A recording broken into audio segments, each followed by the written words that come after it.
one final bit about thinking of interpretations involves some trickier cases when we've got what's called quantifier overlay. And what we mean by that is not very difficult. It's when you've got one quantifier, in this case this one here, that's inside the scope of another quantifier. And what we're going to do here is look at some interpretations and some sentences like this and see what we have to do to decide if the sentence is true in the interpretation. So we'll stick with this example for the moment, and we'll look now at an interpretation. Here's our interpretation. It's got four things in the domain, and we're told what f is and what g is. And now what we want to figure out is this sentence true in this interpretation? And to do that, we have to know how to proceed systematically. So start with what this says. The universal quantifier is saying that this formula here is satisfied by every single thing in the domain. To put it another way, the universal quantifier claims that the description that we've highlighted here fits every single thing in the domain. So that means that one way or another we have to check every single thing in the domain to see if it fits this description. However, in this particular case, there's something that'll make the job easier. Look at this part here. There's no quantifier overlay here, so we can just figure out whether this part is true or false, period. And that's actually a big part of what you typically do when you're trying to figure out if a sentence with quantifier overlays is true. You try to get to some part that can just be settled on its own if possible. That won't always be possible, but when you can, it can speed things up. So look just at the highlighted part. Something is a G. Well, if you look at the interpretation, you see that that's true. So I'm just going to shift this down, and I'm going to point out that in this particular case, this part is simply true. So now our question is this. Take this formula here, and we want to know, does everything in the domain satisfy the highlighted description? Well, the highlighted description is this. But we know that the part after the arrow is true. So ask yourself, if we've got a true sentence following the arrow, is there going to be anything in the domain that doesn't satisfy this formula? And we immediately see that there couldn't possibly be. No matter what x is, this conditional will be true given that its consequent is true. So what we see in this case is that everything in the domain really does fit this description, because the consequent of this description is just a true sentence for the particular interpretation that we picked. So in this case, the answer is the whole sentence is true. Now, this is the kind of thinking you have to go through to see whether or not a formula with overlay is true, but it can be trickier in some other cases. So let's go on and look at some more cases. This is another example that's obviously somewhat related to the previous one, but not quite the same. The difference is that we've got a double arrow, and that will make a difference when we come to sort through this. So we've got the same interpretation, a slightly different formula. Pause for a moment and see if you can figure out whether this formula is true or false and why. So just take a moment to do that, and then we'll come back and talk about it. Well, once again, the question is, does everything in the domain fit this description? That's what's called for the sentence to be true. But the description this time around is a little bit trickier. So let's put this formula down here where we can think about it on its own.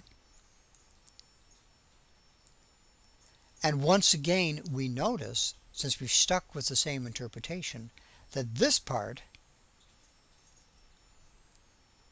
is simply true. In our interpretation, this part simply comes out true. So I'm going to use this little shorthand device of replacing this with the word true. Now, we want to know, does everything in the domain fit a description like this, where we have fx double arrow some true statement? Well, let's look at the things in our domain one at a time. Does the number 1 fit this description?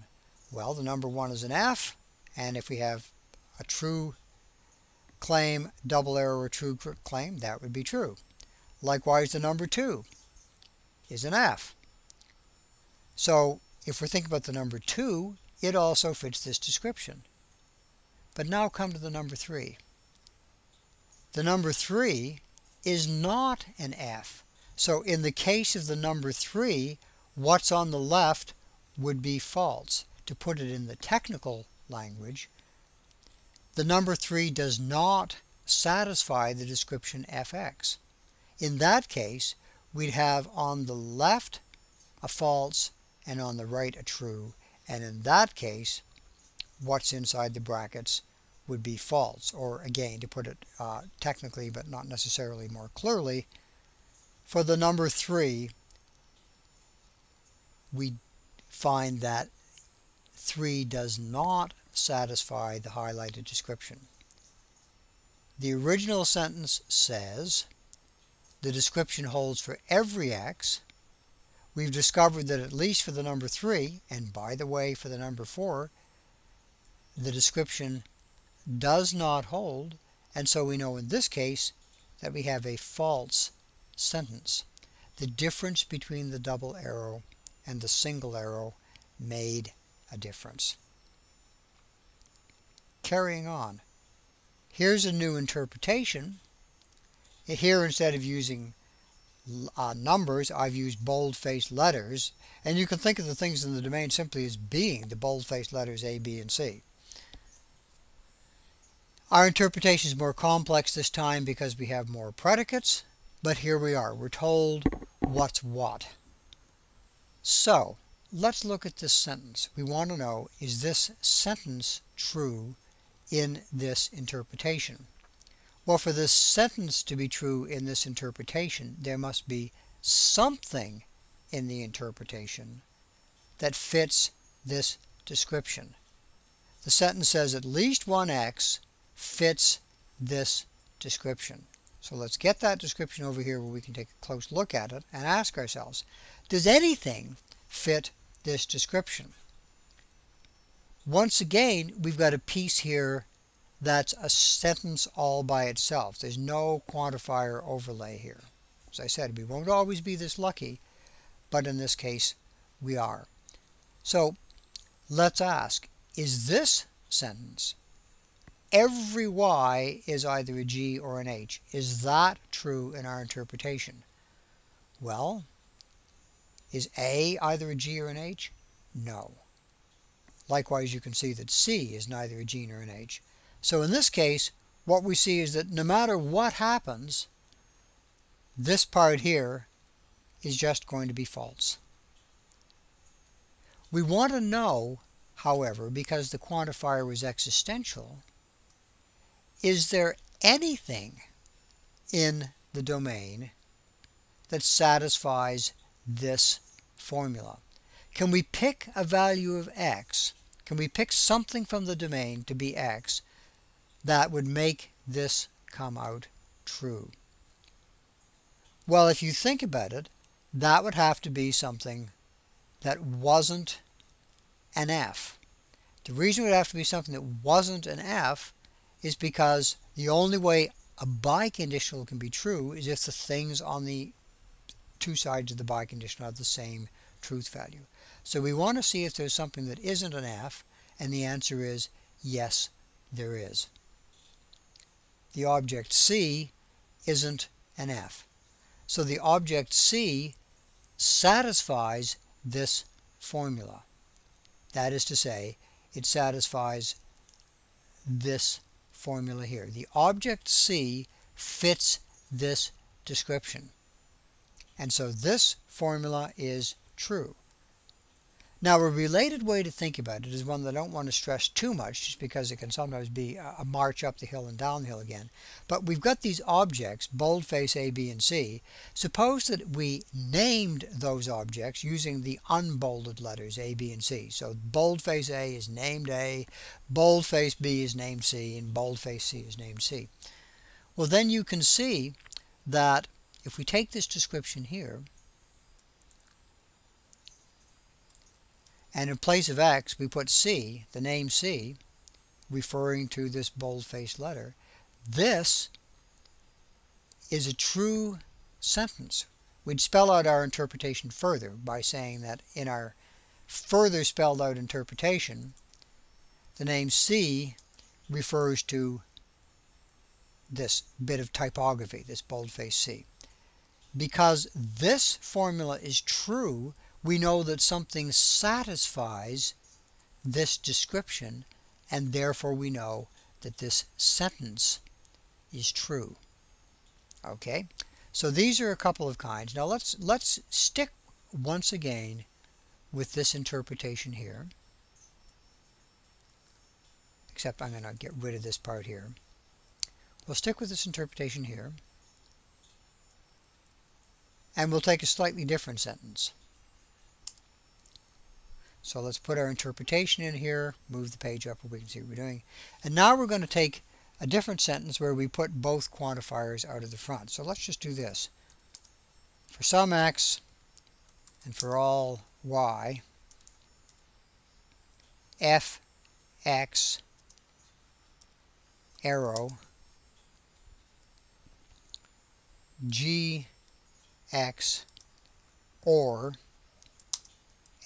hy. Now that's a bit more complicated. We want to know, is this sentence true in our interpretation? By thinking about what we've been doing here, pause, take a look, and see if you can figure out, is this sentence true in the interpretation? The thinking's a little bit more subtle here, but see what you can do. Okay, well, let's take a look. What the formula says is that something in our domain fits this description. So let's just put that here where we can see it. Something in our domain fits this description. We can find an x such that no matter what y is, if x is an f, then either x is a g or y, whatever y may be, is an h. Okay, so is there any quick way to see whether this is true or false? Well, let's see. Suppose we could find an x that wasn't an f. For example, suppose we pick C. Well, C is not an f, so the antecedent would be false in that case, which means that no matter what is going on over here, we'd have something true inside these brackets. Picking an x that isn't an f gives us a false antecedent, and that gives us a true formula. The question was, can we find some x that makes this work? And we did. The quantifier in this case turns out not really to be doing much work, because it doesn't matter whether there are or aren't any things that are h.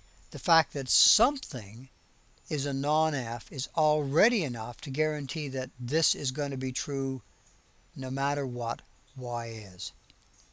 So if we take C as x, this description fits C. That tells us that at least one thing in the domain fits this description, and that means this sentence is true. Now that's subtle. You may want to listen to it once again. But at the end of the day, what you should do is convince yourself that this is actually right. Okay? That this sentence really is true in the domain that we've set up here. One more, and then I'll let you go off and think about it. I'm going to start with this sentence. I'm going to keep this interpretation. So I'm going to take this interpretation in this sentence, and then I'm going to make a slight change in the sentence. So here's our interpretation, here's our sentence, but now what I'm going to do is I'm going to switch the quantifier order, see if that makes any difference. So now what we want to know, let's move this up so we've got a little more work, is this formula true in our interpretation? Well, what does this formula say? This formula says that no matter what object y we pick, that object fits this description. No matter what object y we pick, that object fits this description. So no matter what we put in place of y here, we'd end up with a truth. Well, once again, is there an easy way to figure out what's going on here? And this time it's sort of interesting to notice. H has as its interpretation the empty set. No matter what we pick, A, B, or C, and put it in the place of y here, we're going to end up with something false. So what we know is that no matter what, this is effectively going to be false. So now what we want to know is, does it turn out that there's an x, there's some way of picking x that makes this whole thing come out true? Once again, suppose we pick C. C is not an F. In that case, let's use again the device of using the unbolded C as a name. Think about this. FC, arrow, GC, or, and then we're using false here just to represent the fact that we've got something that's going to come out false. Well, this would be true. This would be true because C is not an F. You might also notice that had we picked B, we would have gotten the same result. If we picked B, we'd still have a truth here. So what we know so far is that yes, something, some x, fits this description. C fits this description. B also fits this description. So this formula, this description here, this, actually better way to put it, this sentence here, if we think of it that way, because now we put a truth value here, this is true. Well, if it's true, then it's true no matter what we put by way of a quantifier in front of it. That means that this formula here is true in the interpretation. Now this was a little bit tricky, so let me go over again what we've said here. For this formula to be true, it must turn out that no matter what y is, y fits this description. Well, we know that y is not an h, and so we know that no matter what we plug in here, we're going to end up with something false where this hy is. Then all that remains to be settled is whether, so we know that for every y we're going to get a false here, and then all that we need to have the sentence come out true is that we can find some x that fits this description. And we can. We notice that C fits this description, and although we didn't write it out here, so did B. So no matter what you pick for y, there's some x that fits this description, and that makes the sentence true. Now, this is abstract. It's a little bit tricky, but there are additional exercises to practice on in the book, and we will spend some time next week talking about it. In the meantime, I hope that this gives you a feel for how we go about approaching cases where you have quantifier overlay. You have to ask about each of these quantifiers what description is it saying either holds for everything or for some things. You look for cases where you've either got a part that doesn't have quantifier overlay and doesn't have any free variables. That's what we saw with earlier examples, like for example this one here. Or when that doesn't quite happen, you can ask yourself, well, what else do we know? Can we, for example, just establish that some part of the sentence would be true or false, come what may? Now that won't always be possible either. We will go on to look at trickier cases later. But in the meantime, once you've worked through the basic stuff on refuting arguments, you should take a look at that section of the text and see how you do when you try to work with the examples and the exercises that were given there.